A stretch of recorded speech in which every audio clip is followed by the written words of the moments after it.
fellow artists, Molly here, and welcome to my studio. So today I'm going to show you how I used gouache, white gouache, with watercolors, regular watercolors, to create the highlights of the grapes or any highlight on your painting. So it really takes the stress away of saving the white of the paper so you get a really bright white highlight.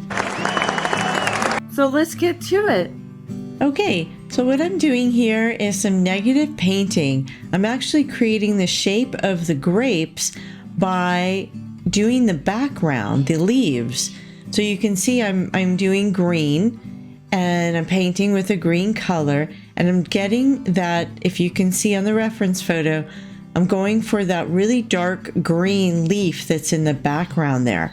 And I am leaving some room for some grapes and some highlights there. That is what negative painting is all about. So it's kind of hard to see, but I do have a sketch of the leaves and I'm following the sketch, and you can see I dropped in a little darker color. This is a Payne's gray with a little bit of my green color just to get it really dark. And with watercolors, they usually dry a couple shades lighter, so I'm usually never really afraid to go too dark. And you can make any green that you have, a premixed green, you can make it lighter or darker. You can make it lighter by adding a yellow, right? You can make it darker by adding maybe a Prussian blue, or kind of get a deep blue green, or adding, if you have a neutral tint or Payne's gray, or even a black, burnt sienna, any color that is opposite of the color wheel will darken up your green. I have a scratch piece of watercolor paper always nearby. Then I put the colors on my swatch diary, which is right here.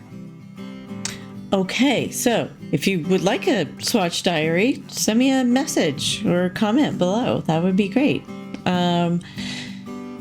Here is the background again of the grapes that are blurry, and I'm going to go pretty dark because I don't want them in the foreground. So anything that's really dark gets pushed to the back.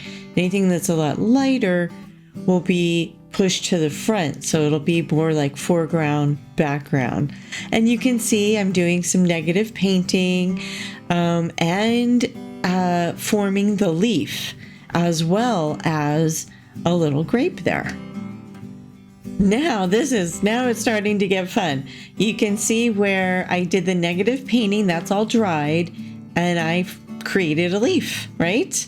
Really light leaf. Now I'm going over that leaf with another layer, and the little stuff that you can see in there, that's actually masking fluid. So when I take that off, the white of the paper will be there, and it'll be really white. It'll be nice. I'll have the little speckles there that's similar to the reference photo. Adding some light, some yellow, and just kind of keeping it really loose. You can see I did a lot of water, and I'm not afraid to go dark. In fact, I want to go pretty dark because I know I have the masking fluid there, and it's going to be more dramatic when I take off the masking fluid and I have a really dark value right next to the light value of the paper.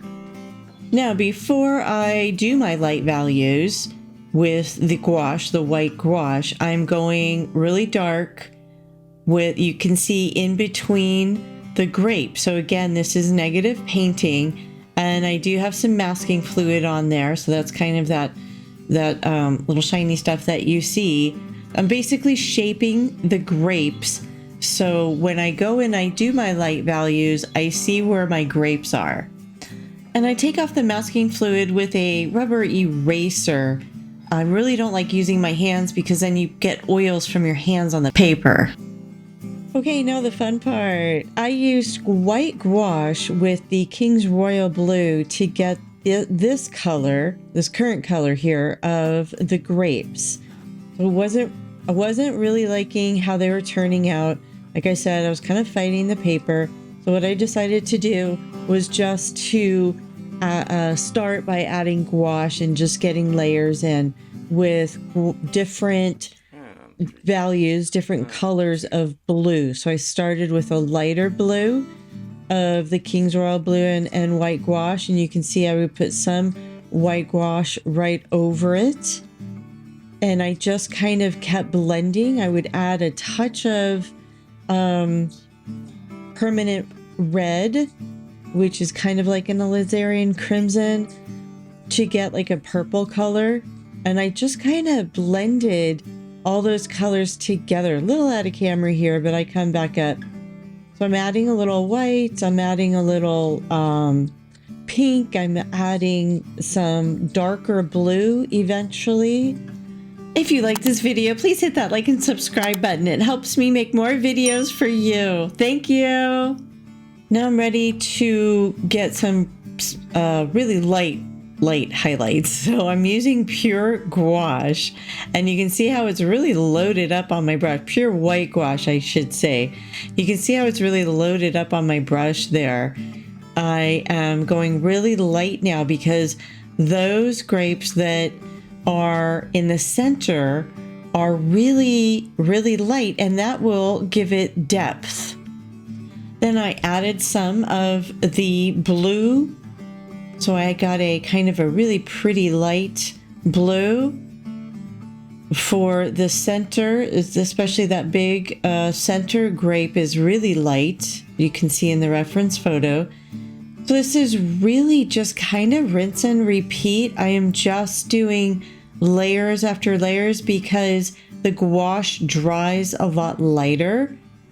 So especially the white one, it kind of absorbs into the paint, and it dries. It definitely dries differently than it looks when it's wet. So what I'm doing is, as some of the grapes are drying, I do the other ones, and then I come back and I do some more highlights. I add a little bit more blue, add maybe a little bit more darker blue, a little bit more purple. Hopping around, which is what you usually do with watercolors. While one area dries, you do another area.